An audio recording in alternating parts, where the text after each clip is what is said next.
to you from Kaelo.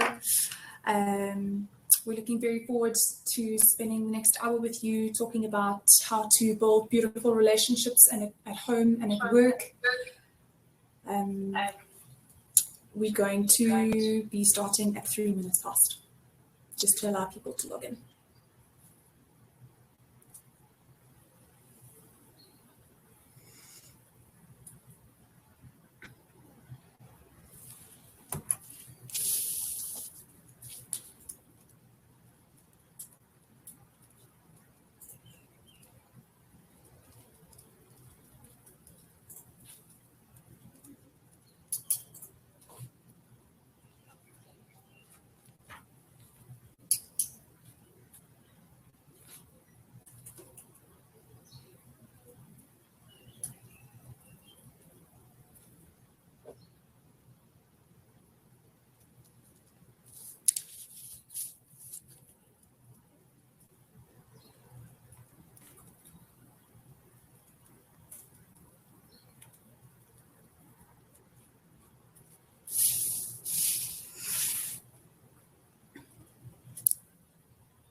Okay, my laptop seems to be on 3 minutes past. I see our membership has grown significantly, so I think we should kick off. Again, a warm welcome to everybody who's joined us.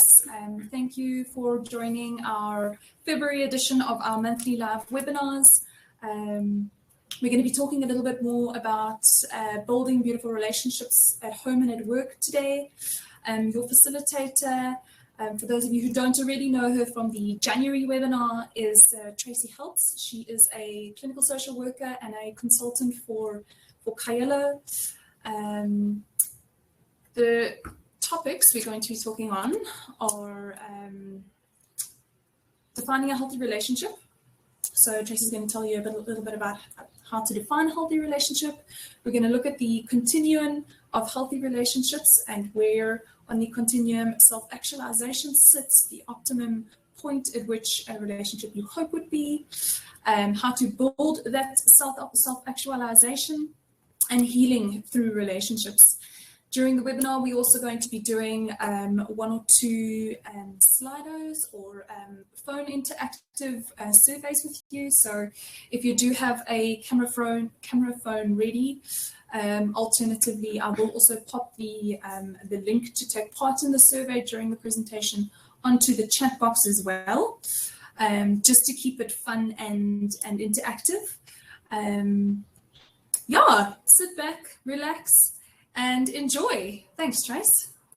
Thanks, Danny, so much for that introduction, and thanks for having me back again. And I hope that those of you that were with us in January have set some really smart goals and are a couple of weeks into achieving them.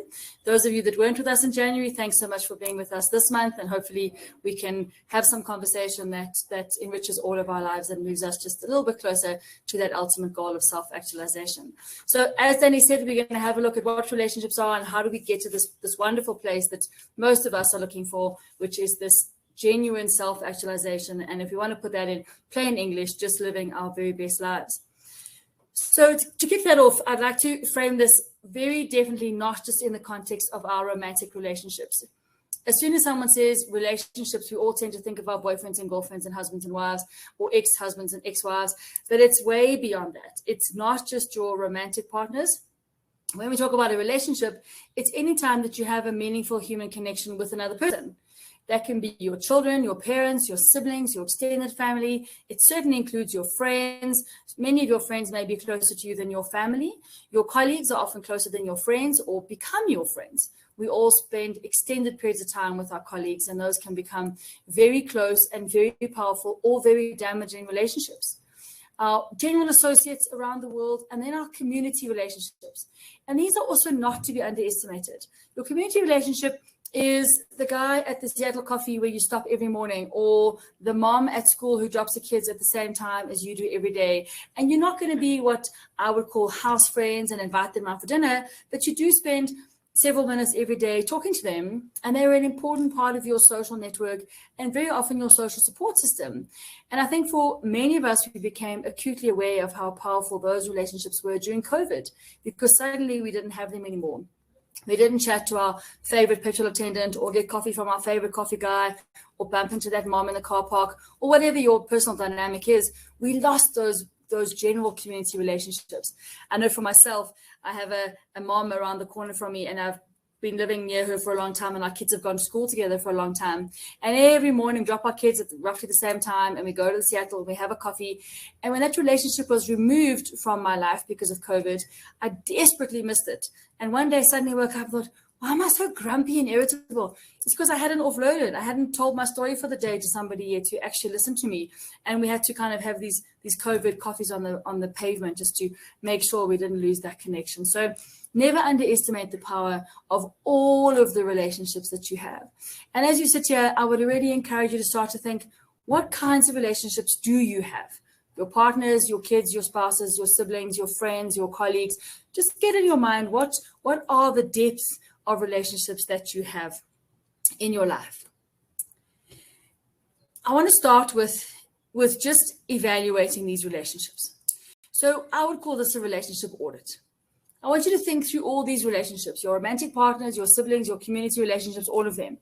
And I want you on a scale of 1 to 10, and perhaps you can write this down for yourself, because I'd like you to have a point of reference to come back to through this webinar and perhaps going forward as well. Go through each of these relationships and ask yourself, how satisfied am I? So the pain scale that you can see there refers to physical pain, but it works just as well for emotional pain as well. So 10 is the relationship is possibly toxic, maybe abusive. It causes me emotional pain or angst or discomfort. It doesn't make me happy. 1 is there's no pain at all. It's really, really great. So where are you in terms of each of these levels of relationship? So if I did it, I would say my community relationships are great. I have my coffee guy on WhatsApp and we chat about stuff randomly. My community relationships are pretty good.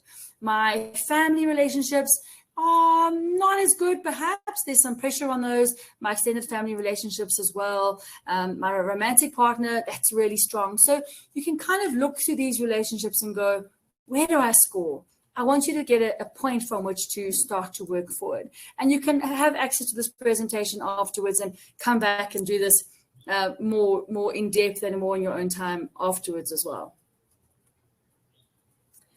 With all of that in mind, and I've asked you to evaluate or rate your relationships before I've defined a healthy relationship, and perhaps that's unfair, and perhaps after this you'll go back and change some of those scores. But let's have a look at what is a healthy relationship. You know, people like me always say, is your relationship healthy? Is your relationship toxic? What does that actually mean? So a healthy relationship is one that genuinely allows both partners to feel supported and connected, but yet still independent. Any relationship that allows you, encourages you, coerces you into being less than what you are in your full independence is not a healthy relationship. We are supposed to be two independent people, whether that's partners or friends or colleagues, coming into a joint space without losing our independence, without surrendering ourselves or becoming less than. So both partners or both parties in the relationship are equally supported, connected yet independent. Healthy relationships are those that bring out the best in us. They're not the ones that make us feel jealous or insecure or less than or belittled or ashamed or angry or hurt. They are the relationships that really bring out the absolute best in us, that make us want to be better people, better partners, better parents, better colleagues, better human beings. They make us want to be the best of what we can be. They certainly don't bring out the worst in us. Healthy relationships make us feel good almost all of the time. It would be very unrealistic to say they make us feel good all of the time. We always have conflicts in relationships, and we have good days and bad days, and that's very healthy. When people present for marriage counseling, one of the first red flags is if they're not fighting anymore. when a couple stops fighting, even if a friendship or a colleague relationship, if the conflict stops, it's a massive warning sign because they've disinvested to such an extent in that relationship, they can't even bother to fight anymore. So we know there's going to be good days and bad days. Not all the time are you going to feel good, but most of the time, a relationship should make you feel good, bring you up, not to take you down. Then there's a couple key criteria that we're looking for. Okay, of course, the first has to be trust. There's no ways that I can build a relationship if I don't have that absolute bedrock of trust. And you'll see later when I talk about self-actualizing how very important that is, and we'll see it come up in the Maslow hierarchy of needs again as well. I have to know that I am physically, emotionally, socially, spiritually, financially safe in a relationship if I'm going to grow or develop at all. As soon as I want to develop or stretch myself, I'm outside of my comfort zone. Therefore, I feel vulnerable. And that's a great place to be, and we should all go there regularly. But I have to have that secure attachment and that trust if I'm going to feel safe to do that. I have to have my independence. I am who I am, you are who you are, and in the best relationships, we grow parallel to each other. I don't overtake you, you don't overtake me. We support each other's priorities and needs and, changing goals and all of those things, and maybe we do that in turn, but there's no time that I overpower you or you overpower me. The relationship is based on equality, so that it's a partnership. And again, remember, I'm referring to all relationships, not just romantic partnerships. But there's an equality where I come to your house, you come to my house. I pay the bill, you pay the bill. We listen to your problems, we listen to my problems. There's a shared balance in the relationship. It's based on honesty and naturally respect. If I don't feel respected, I therefore feel undermined, devalued, dismissed. I cannot build an ultimately healthy relationship from that place. In order for these relationships to flourish, individuals have to take responsibility. If I'm blaming my partner or blaming the dog or blaming my boss or blaming my childhood for that matter, I cannot fully actualize in a relationship or actualize a relationship if I'm not taking ownership of what is mine. And we're going to speak a bit about that later on as well. And then communication is obviously key. And anyone who's had a challenging relationship and perhaps gone for counseling will know that one of the first things they say is, let's broaden your platforms for communication. You cannot over communicate. It is impossible to not communicate enough, right? We have to talk as much as humanly possible. And then relationships have to support our opportunities. So if I have something that's exciting to pursue, I need to be supported in doing that, encouraged, and given what I need, whatever resources I need in terms of time, money, the energy, space, in order to pursue those opportunities. So this is a genuinely healthy relationship. And perhaps you want to go back to that slide and just have a look and go, do I want to change these scores? If I apply those criteria to these relationships, do I give myself the same scores? Perhaps the scores go up, perhaps the scores come down. Have a look at that and see if you want to adjust those scores. And if you're feeling really brave, please go ahead and drop that in the chat box. One of the first steps towards healing is being able to really talk about what's happening. And then when you talk about it, everyone around you feels able to do that as well. So all of that said, we've defined a healthy relationship, but how do we get there? What does that really look like? And obviously this exists on a continuum. And before we get to that, even before the continuum, we need to acknowledge there's a couple basic human needs that need to be met in order for us to self-actualize. And I want to spend a moment just explaining this concept of self-actualization. And Maslow's hierarchy of needs is by no means new. It is old, but it is still the bedrock of understanding in terms of that human drive towards becoming more, towards becoming the best version of ourselves and having the best possible lives that we can have. And this applies in relationships as well. And why it's so important to relationships is because most, if not nearly all, of the damage that is done to us in our lives is done in the context of a relationship. We are normally hurt, damaged, abandoned, abused by other people.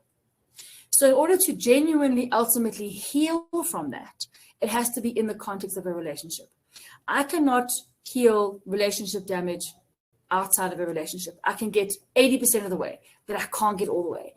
If I am learning to ride a horse and I fall off the horse and I hurt myself and I get a big fright and I'm super anxious about getting back onto horses.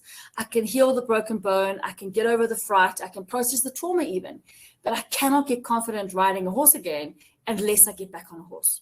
I cannot resolve the damage caused to me in the context of human relationships outside of human relationships. So that's why this all becomes so entangled and so important to understand as a starting point. So Maslow was very clear in describing this hierarchy of needs. And we know that at the bottom of that hierarchy is a layer of stuff that human beings cannot do without. Water, food, oxygen. These are things that if we don't have, we physically die. And we obviously have to have those before we can do anything else.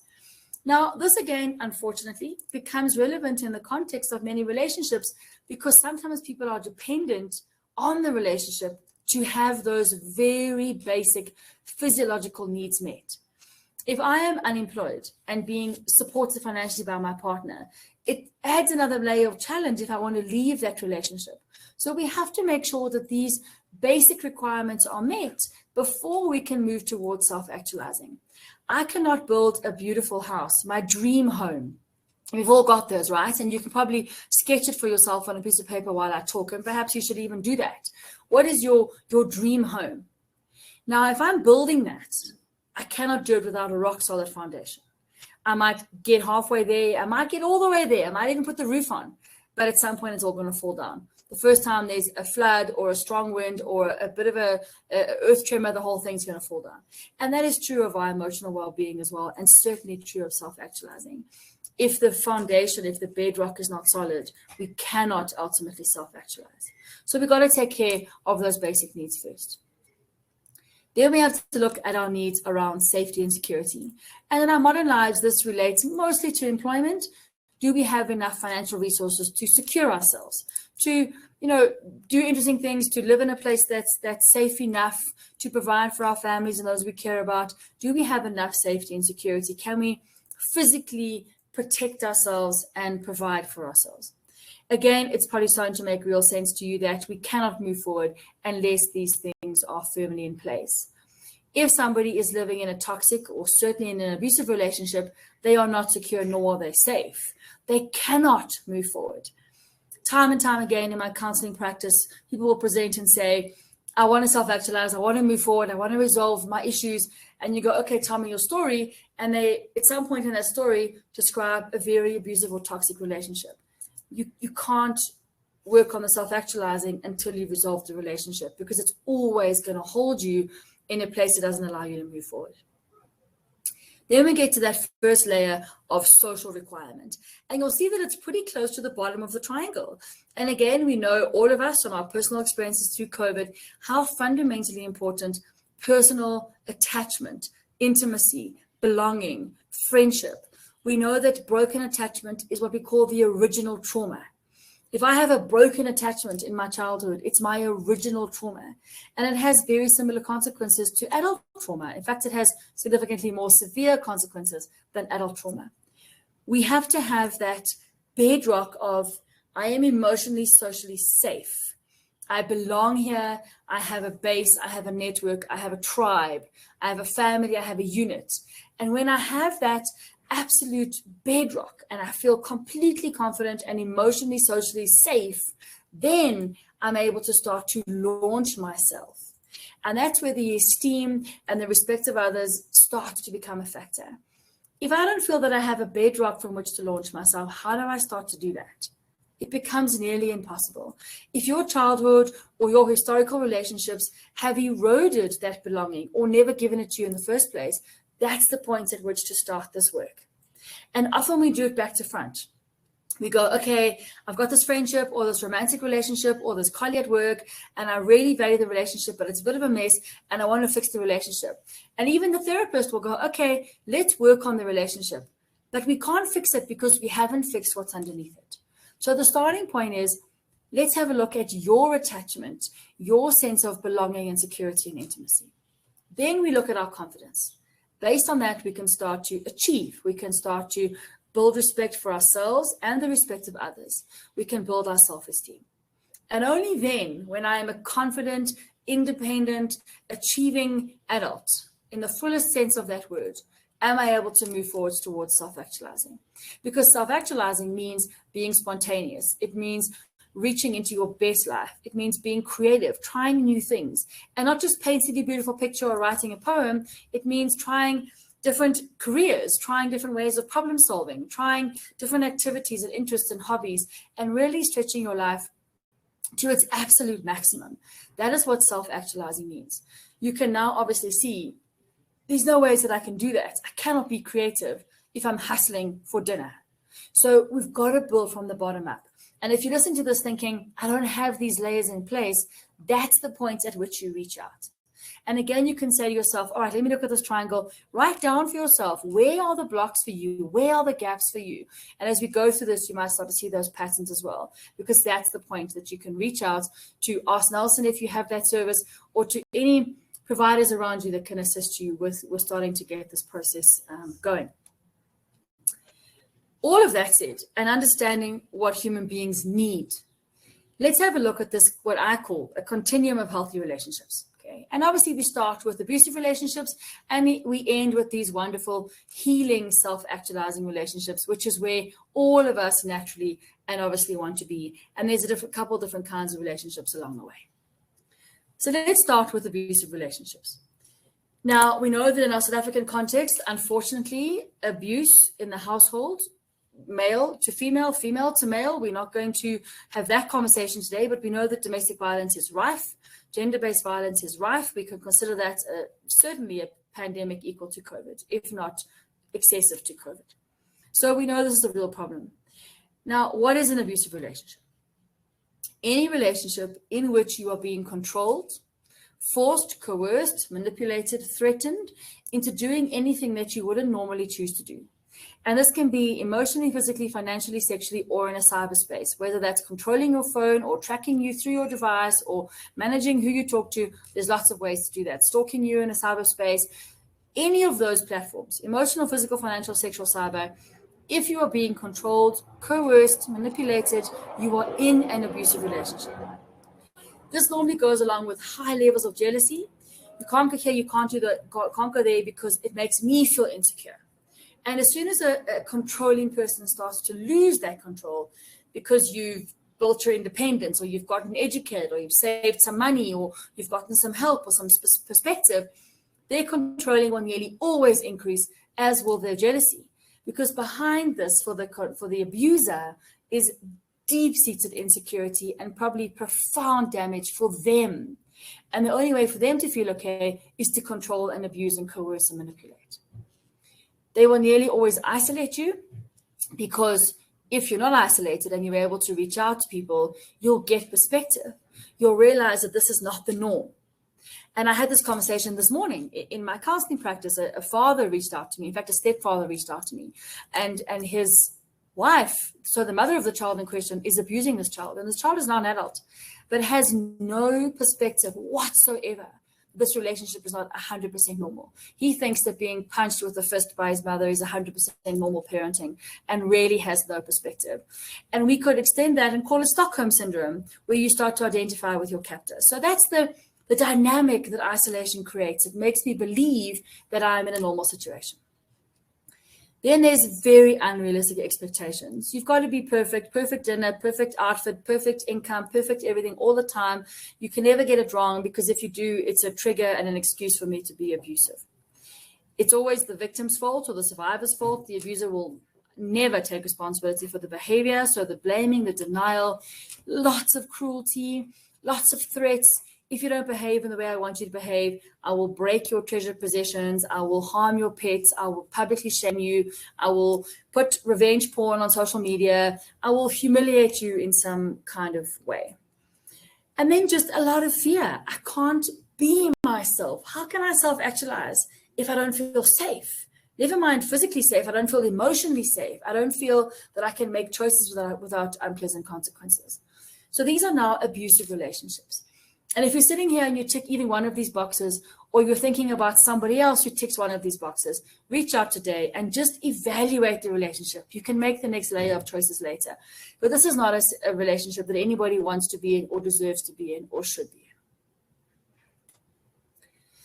in. Then we step just a little bit further down that continuum to controlling and manipulating relationships. Now, these are not abusive. They're not flat out abusive. I'm not being hit or stalked or my money's not being stolen, but they're still really rigid. So I'm still controlled. Where I go, who I go there with, what I spend money on, how I dress, what I eat. It's a controlling dynamic where I am not independent. I am not able to make free choices. I normally always feel guilty. I get kind of worn down by the criticism. And this is a big part of all of these relationships. The grooming that allows me to believe that I deserve this. Nobody else will love you the way that I do. You're not worthy of being in a relationship. If you leave me, you'll be alone forever. You're too stupid to survive by yourself. You'll never cut it. This kind of constant criticism, constant grooming. No man will want you because you can't cook, or you're too fat, or you're too thin, or you're too rich, or you're too poor, or you're too powerful, or you're too weak. Whichever way it goes, there's a constant criticism that belittles and holds you there. Because if you go back to Maslow, you don't have that layer of esteem. You can't self-actualize. You can't move forward because you don't have that layer of esteem. Like I mentioned before, the isolation is nearly always there. And things are very conditional. If you produce the perfect dinner or the perfect child or the perfect paycheck, then I love you. But if you don't, then I don't. So it's very push me, pull me, which is very destabilizing for anybody who's been on the receiving end of that.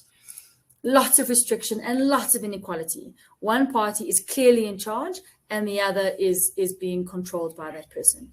And please remember, this extends beyond our partnerships. It extends into the workplace. It extends into friendships. Many of us are sitting with friendships that are 20, 30 years old that are controlling and manipulating and very toxic, and that we really should be releasing if they are not serving our wellness and making us feel good most of the time. Then, if we take a step further down that continuum, we have a look at codependent and dependent relationships. Now, these are not abusive. They might not even be toxic, but they are very damaging in terms of actualizing. So codependent, by its purest definition, means that I am dependent on the unwellness of the other. If I'm the codependent, I am dependent on the unwellness of the other. So this term was born mostly in the space of addiction, although it's been spread around all other areas of challenge as well. So my partner, for the sake of this conversation, let's say he's an alcoholic, right? Which he's not, but let's say that he is. In case he's listening and he thinks I'm calling him names, he's not really, but let's say that he is, right? So he's an alcoholic and I'm the codependent. Now what happens is his life's a mess. It's falling apart. He's getting fired or he's getting written warnings. He's coming late. He's picking fights with his friends. And I start to caretake that. I start to pay the bills. I start to phone and apologize. I start to leave before he gets too drunk. I start to caretake. I take responsibility for protecting him and the consequences around him and trying to protect him from ever having a consequence. And in that dynamic, my codependence is born. And very often, this is a childhood dynamic. I am the child of a relationship with somebody who was not okay for whatever reason. And I become codependent in terms of taking responsibility, fixing that problem, nurturing that relationship and that person, and carrying the whole weight. It's an entirely one-sided relationship where the codependent carries the full responsibility. They are the face of the relationship. They keep the wheels turning. They keep the lights on. And the other person, 100% dependent on that dynamic. Now, it's probably very clear to you that nobody can move forward in that scenario. The dependent person who's got chronic depression or is an addict or whatever's happening can't get well because they're actually not required to. They're being held in that situation because they're being so caretaken. There's no consequences. There's no expectation of taking responsibility. If I'm the codependent, my whole self-worth becomes wrapped up in that person. How can I move forward? I can't prioritize myself. I can't see the truth. I can't release myself from that dynamic. So a codependent and a dependent get stuck in this dance of blaming each other for their stuckness and how unwell they are. If one person in that dynamic is able to step out and go, enough, we're not doing this anymore, the other is either forced to find another codependent or dependent, or is forced to get well. Now, if the dependent decides, let's use alcohol because it's an easy example. The alcoholic decides, okay, I've had enough. They go to rehab, they get some help, they do what they need to do, and they maintain sobriety. They are no longer dependent. But the codependent is still dependent on the unwellness of somebody else. So the codependent will go and find somebody else who is struggling with addiction, or who is chronically depressed and can't manage independently. Whatever the dynamic is, they will seek out that kind of partner. Now, both parties here have to independently get well. And again, a bit later on, I'm going to tell you a little bit more about that. But often we come into these relationships groomed to be codependent. It becomes part of our personality script. Our trait becomes to be codependent, and therefore to be rescuing. And you'll see it in the workplace. There's always one or two codependents in the workplace, and they're always the ones going, don't worry, I'll finish up for you. I'll lock up the building. Don't worry, I'll pick up the extra piece of the problem. I'll phone the client and get screamed at. That's the codependent, buffering everybody else from their consequences. And this becomes a personality that pervades every relationship. And if you are codependent, you have to take responsibility for that. Your dependent partner can get well or not. It's going to make no difference to your codependency. And if you are the dependent, you have to get well despite the codependence enabling. And that's a very tricky dynamic. And if you're identifying this for yourself, you definitely want to reach out and get some help and support on this one, because it's a very powerful dynamic that holds people in this dance. Okay, I hope you're still all with me. I'm throwing an awful lot of information at you. I'm hoping it's making sense. Please remember, you can ask questions. People are manning the chat boxes. Please go ahead and ask whatever questions you want. And I'm going to give you a moment just now to share some of your experiences as well. Let's have a look then at disengaged relationships. So now, this is not toxic. It's not abusive. It's not even codependent. In fact, it's the exact opposite. It's too independent. We don't want a dependent relationship, but we also don't want an entirely independent relationship. We want an interdependent relationship where I am me and I have great boundaries and I know what I want and I'm able to do that, but you're very much a part of that. There's an interdependence where we are all those things, trusting and honest and respectful and equal partners. Now, a disengaged relationship is really, if you look at a marriage, where you're married technically or cohabiting, but you're more like roommates who happen to share a common space. There's no joint activity. There's no genuine support and investment in the wellness or achievement of the other. You've got your friends, they've got their friends. It's quite separate. There's probably minimal communication, so meals are eaten in front of the TV or perhaps separately at all. Someone's off playing golf or swimming or running or playing squash or seeing their friends, other person's at home or vice versa. So very separate lives, minimal communication, and no genuine intimate connection, physical or otherwise. Remember that emotional connection, that emotional intimacy is far more indicative of the health of a relationship than anything else. If I lose that genuine intimacy, that connection, I've disengaged from my relationship. These are functional. They're probably functional in terms of finances, in terms of running households, in terms of raising children. At work, they're functional. Everyone comes to work, gets their jobs done, but there's no brainstorming. There's no creativity. There's no genuine teamwork. You can see how that's limiting. If I come to work and I don't have that brainstorming, that creativity, that taking of initiative, that genuine connection, I can never achieve as much as I can if I do have it. So disengaged relationships really limit our growth and our well-being, and certainly our self-actualization. Then almost finally, we get to our happy and content relationships. Now, a happy and content relationship is awesome, and I hope all of you have one or several of these. Okay? We should have several across our different life spaces. And they're great. They're satisfying. We feel good about them. These are our friends, our buddies, our colleagues who we greet and chat with every day. They're based on equality. There's a genuine mutual respect. So all those things that I mentioned at the beginning when I was describing a healthy relationship exist in these relationships. They're safe. No one's undermining me or threatening me physically, certainly, or abusing my finances or stalking me on Facebook, whatever it is. I am emotionally, socially, physically, spiritually safe. We have fun together. We go for a drink after work or catch a coffee at lunchtime. if it's your family, maybe you play around a golf on the weekend, whatever it is, you have fun as a unit, whatever those relationships might be. There's common goals. People know what those goals are. They're all working towards the same goals. Expectations are really clear. I know what you want from me. You know what I need from you. It's an honest, committed, healthy, satisfying relationship. And they're wonderful. However, there is another layer to this dynamic. And if we really want to genuinely self-actualize, if we want to get to that final place where we can go, I've arrived in some kind of achievement place. When I say achievement, I don't just mean academically or financially or professionally. I mean in your life, where you feel like you have become your full self and your relationships have done the same thing. That is a healing and self-actualizing relationship. Now, just now I said that if you've been damaged in the context of a relationship, you cannot heal in a vacuum. And that is the bottom line here. I am born from a relationship into relationships. My life is defined by relationships.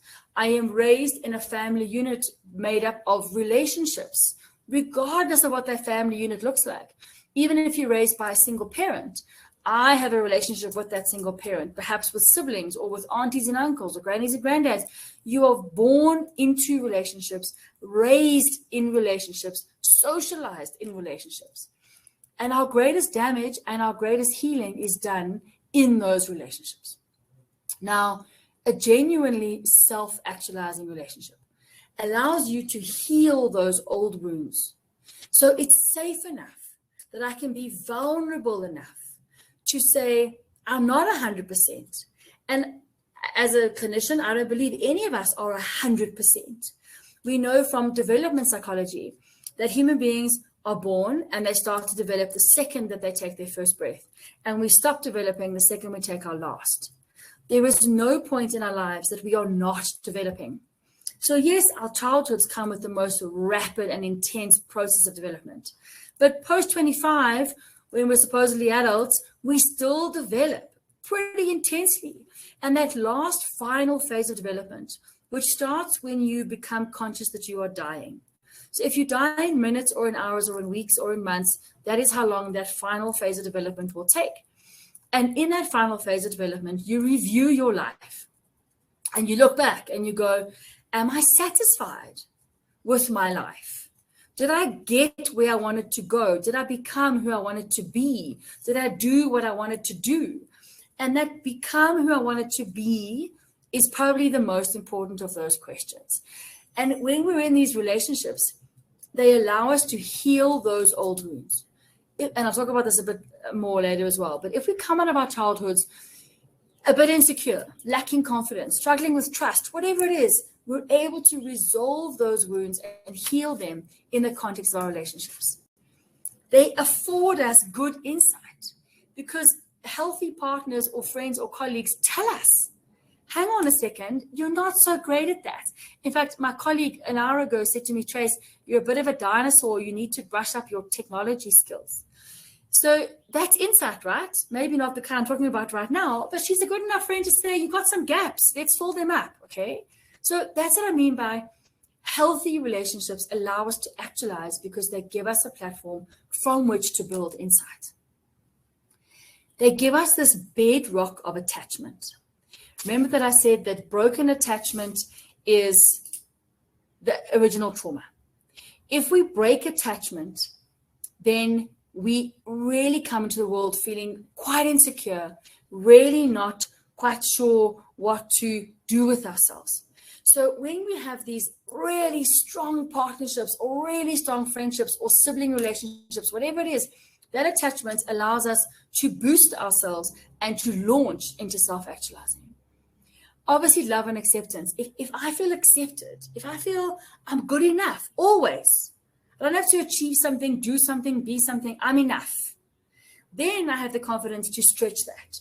If I'm always scrambling that I'm not enough, then I don't have that foundation. They allow for personal growth always. not only when it's not threatening to the other party. So if I want to pursue a career, I want to travel, I want to make a new friend, I want to try a new sport, I want to cut my hair short, I want to dye it pink, they allow for personal growth, even if that growth is in a totally different direction. They allow for personal responsibility from all parties in the relationship. People are looking to own their experiences, to own their histories, their damage, their strengths, in order to be able to move forward. And I think perhaps most importantly, self-actualizing relationships support our vulnerabilities. They don't take advantage of them. And a colleague once said to me many, many years ago, and it was a watershed moment for me. I've had several in my life, and this was one of them. In fact, he was actually my boss. And he said to me, Trace, we know that you have a work ethic and an A-type personality and a sense of responsibility that will never allow you to drop a patient. And I plan to maximize that till the end of time. Your burnout is of no concern to me. And at that point, I had this light bulb moment. Those are my vulnerabilities, but he perceives them as strengths for him to maximize at my expense. That is the very definition of an abusive relationship. It's not a supportive self-actualizing relationship. I'll have you know that I was resigned within 6 months because I had a watershed moment and said, this is not a place that I want to be. So it's really helpful to identify, are these relationships allowing us to self-actualize, or are they not? Again, you can go back to those original scores 1 to 10 and shift your scores up or down as you might see fit. Okay, so I've given you a whole lot of information, and I really want to encourage you to share a little bit of that with us while it all sinks in, hopefully. Hopefully I haven't spoken too fast or thrown too much at you. But I'd love you to go to slido.com, or alternatively, if you've got a QR scanner, you can just scan in that code. If you go to slido.com, do it on your phone, that tends to work a bit better than a laptop. And then drop in that number, you'll see there 524943. It'll take you straight to this poll, and you can just drop in these answers. So we're asking you, how would you describe the majority of your important relationships? So if you look at your relationships across your life, your partner, your friends, your colleagues, how would you describe most of those relationships? Are they abusive? Are they controlling? Are they codependent? Are they disengaged? Are they happy and content? Or are they the holy grail of self-actualizing? So let those answers come in. And I've been made aware that there's a question that is worthy of discussing in the chat box. So perhaps Danny will let me know what that question is, and we can give it some airtime while you all give us some answers at Slido.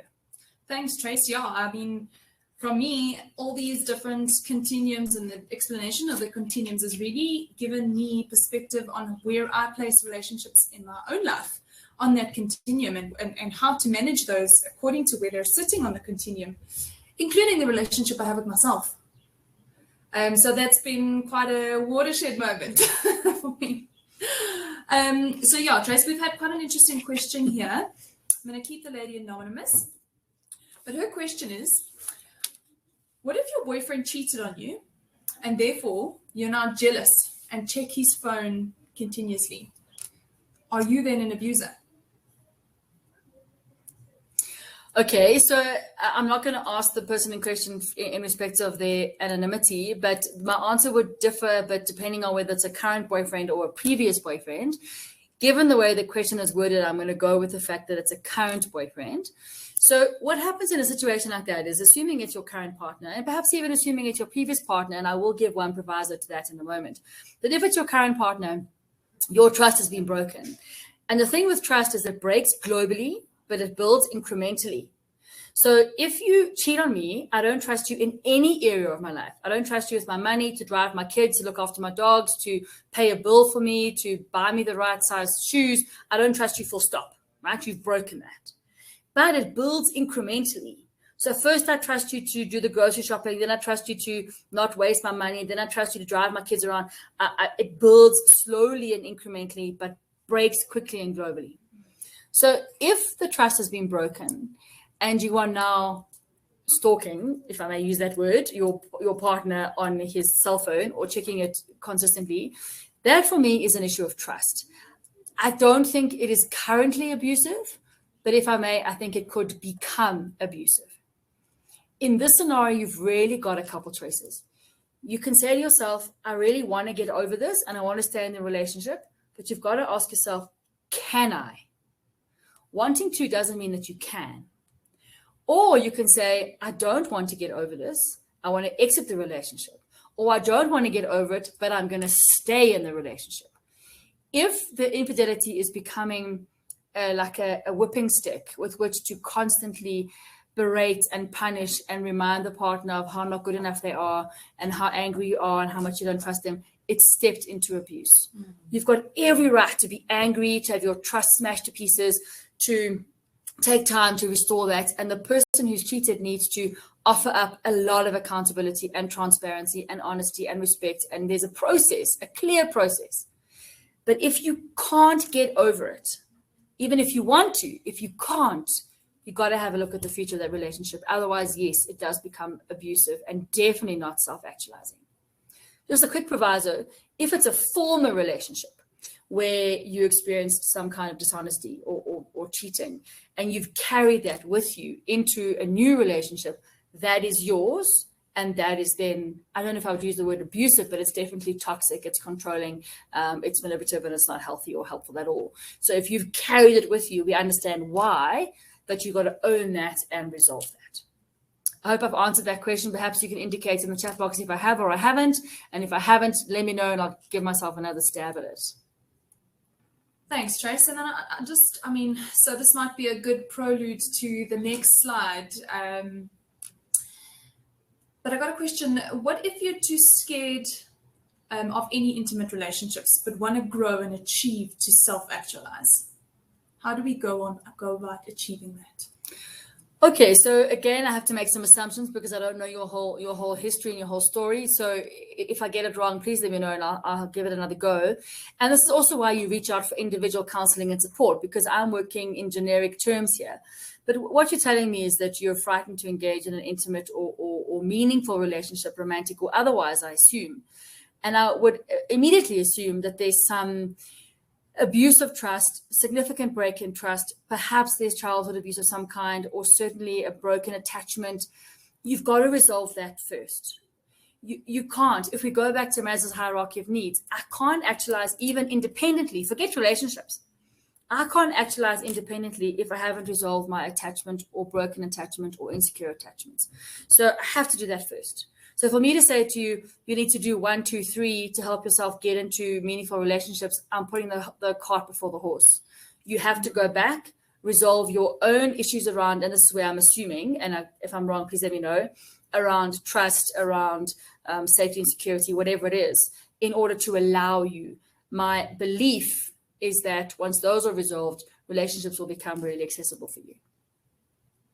I'm really happy to see a lot of the happy and content relationships coming through. It's quite glorious. I see a lot of codependent and dependent being our next top. So I just want to emphasize that at this point, a lot of questions coming through on how to differentiate the relationship that they're in, where to put them in, how to place where on the continuum you are. And at that point, I just want to encourage you to then make contact with us, Nelson, to try and figure out where you are and how to either improve or maintain where you are in those relationships. Great, thanks, Danny. So I can see that 90 of you have responded, and in interest of time, I'm going to move us on. So I hope that that's all of you, and I hope that labeling these things for yourself gives you some insight. One of the starting points is always to call things what they are. If you're in an abusive relationship, we've got to say, I'm in an abusive relationship. It's very powerful to use that language to move things forward. So I hope you've done that for yourselves. And if you haven't put it on the slider, I hope you've written it down on a piece of paper next to you. We've got to know where we're starting from if we're going to step into self-actualizing or moving forward at all.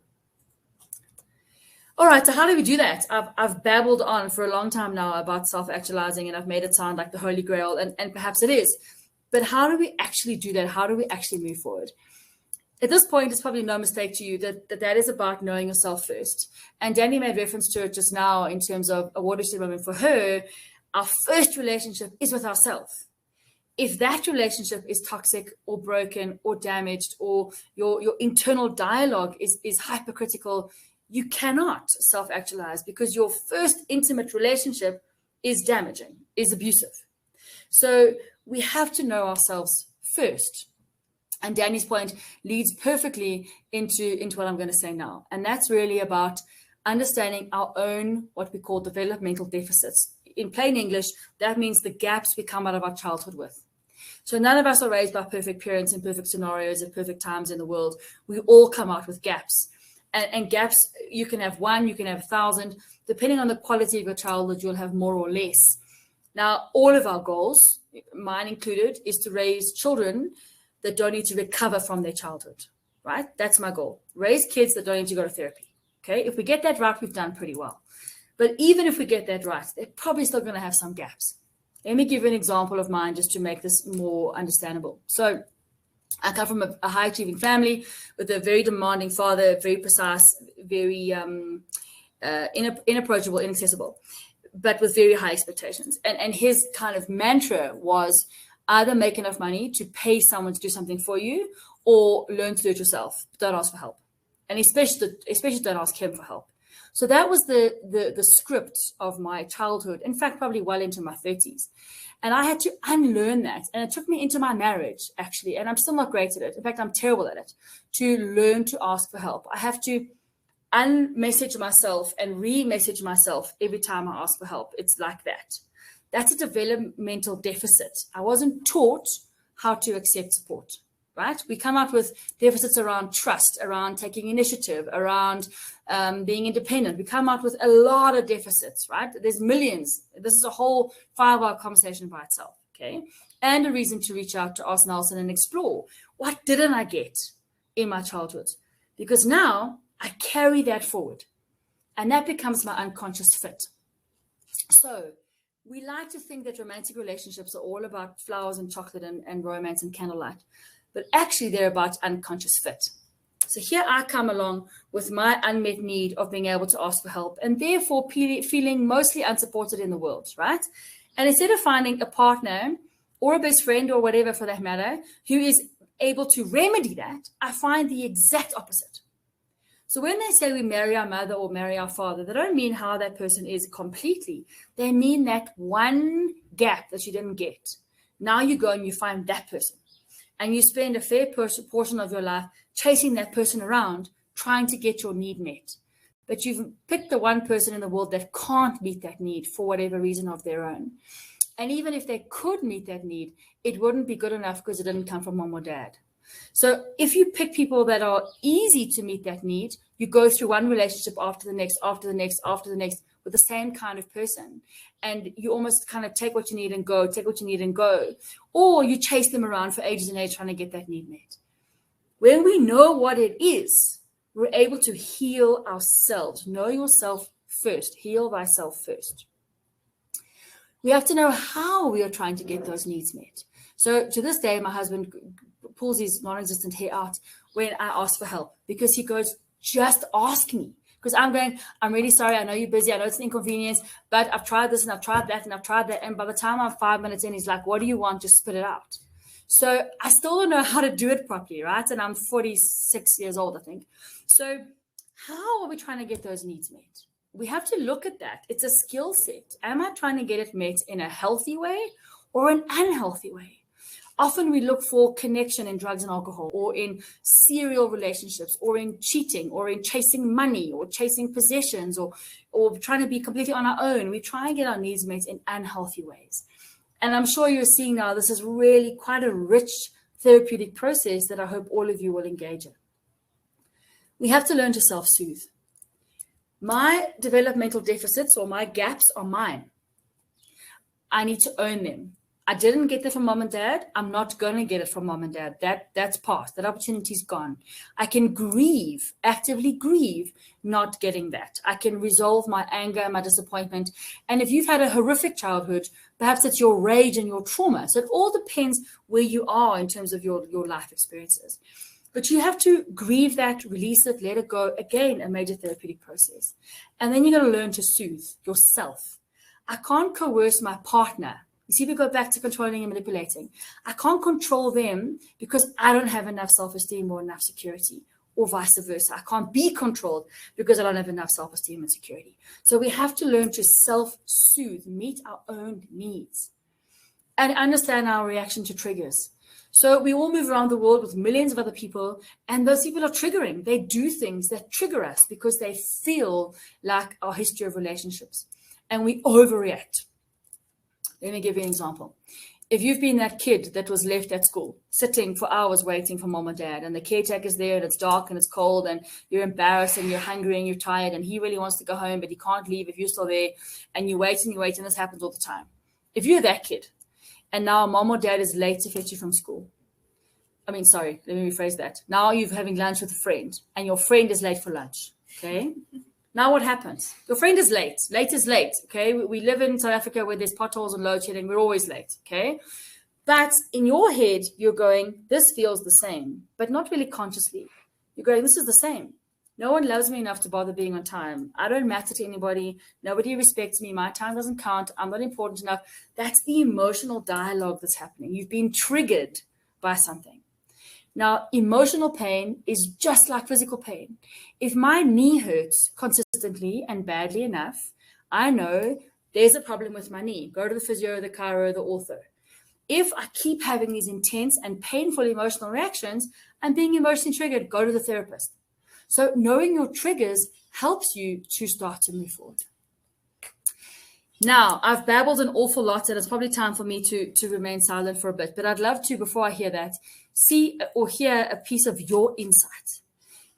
It's all great and well to hear this and to understand it perhaps, but what can you take? What core message can you take from all this information and practically build something tonight, tomorrow, at work, at home, wherever it is, that enriches your relationships and moves you one step closer towards self-actualization? So once again, go to slido.com, use the hashtag there, or scan the QR code. It'll take you straight there. Put your answers in, and let's see what we are looking at. And then while we are doing that, while we're waiting for those answers, I'm gonna talk a little bit, because I'm conscious of the time, about some relationship first aid. And this is the slide that follows, and you'll have access to it, and I'll put it up in a second, but I don't want to lose this slide because it's perhaps one of the more important ones. What do we do about all of this? So it's helpful to do a relationship audit, to go, where are my relationships? Okay, which ones are toxic? What can I fix? What do I want to fix? What do I need to release? We need to own what is ours. And this is about knowing your gaps. It's about knowing your triggers, knowing how to self-soothe. Have your first relationship with yourself first, before we go to friends and family and partners and all of these things. We've got to prioritize our relationships as a priority, as part of a routine. That means date night with your romantic partner. It means seeing your friends in person or virtually. It means having one-on-one time with your kids. It means having lunch with your colleagues at work. We have to make it an absolute priority. And I can see your insights coming through. That's great. Create some me time. Awesome. Own your insecurities. Brilliant. Those are your triggers. They can be resolved. You don't have to own them. Remember Maslow, absolutely responsible for your own happiness. These are great. I've made a little bit of sense, at least. In relationships, we've got to know our non-negotiables. Everyone has a set of non-negotiables, mine and yours. We can't release those, because then we are allowing ourselves to be controlled. We are relinquishing things that are too important to us. We have to set our boundaries. Good neighbors have good fences. Without those good fences, the relationships always erode. And those are boundaries around me as an individual, around a family unit, a business team. We've got to have those boundaries that keep me safe. We teach people how to treat us. So what I allow, I give permission for. Right? If I allow you to treat me in a certain way, I'm telling you that it's okay. So we have to be very conscious of how we are teaching people to treat us. We need to speak our love language and have those around us know what our love language is. We have to focus on collaboration, not compromise. Compromise results in resentment over time. Let me rather collaborate a win-win rather than one of us gives in and over time feels resentment. And we've really got to embrace conflict. Without conflict, we've disinvested. I don't fight with the petrol guy because he's not important enough to me. But I fight with my husband. I fight with my kids. I fight with my mother because those are important enough relationships to me. I'm invested. It's worth me fighting. So don't be shy of the conflict.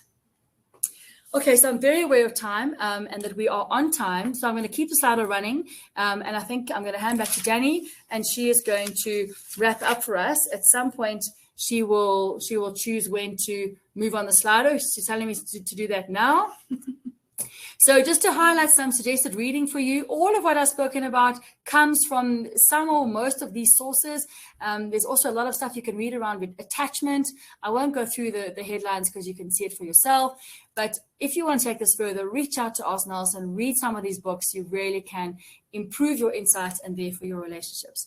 And that's all from me. Thank you so much for time and attention. I'm going to hand back to my wonderful colleague, Danny, and she'll close us out. Thank you so much. Thanks, Trace. I want to add to your suggested resources there. I've put in there 3 Instagram pages for those who are on Instagram and up to date with that.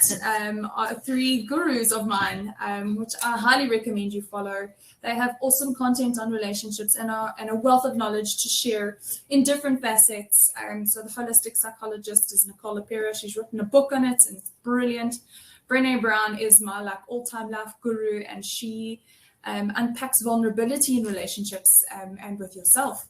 Esther Perel is a relationship expert and really has a wealth of knowledge to share. So I encourage you to just take a photo of this screen and follow and buy the books and follow the pages. They really, really give you some good content to take forward. If you could pop to the next slide, Trace. If anything has triggered you in this broadcast, I encourage you to contact Ask Nelson if you are a Ask Nelson client or an Ask Nelson member. If you are not an Ask Nelson member, I encourage you to go to your HR department and see how they can assist you in some hotlines. And even if not, you're welcome to contact us anyway, and we'll guide you in the right way. There is a number for South Africa and for Africa or outside of South Africa as well, if you are joining us from outside of South Africa. We look forward to hearing from you. We offer unlimited counseling, telephonic, face-to-face coaching as well as legal advice and financial advice. So really welcome you with open arms. Pop to the next slide there for me, Trace. Our next webinar will be on the 8th of March. We hope you are able to join us. I will pop in the comment box how to register for the next webinar. We've got a webinar every single month on the second Tuesday of every single month at 2 o'clock as far as possible. We can do that where there's no public holidays that are in the way. Not that we complain about those, but other than that, thank you so much to everybody who has joined. The recording of this will also be put onto the same link where you register for the webinars, and it will also be emailed to you if you have registered for this session. We look forward to seeing you in the next session. Until then, go well.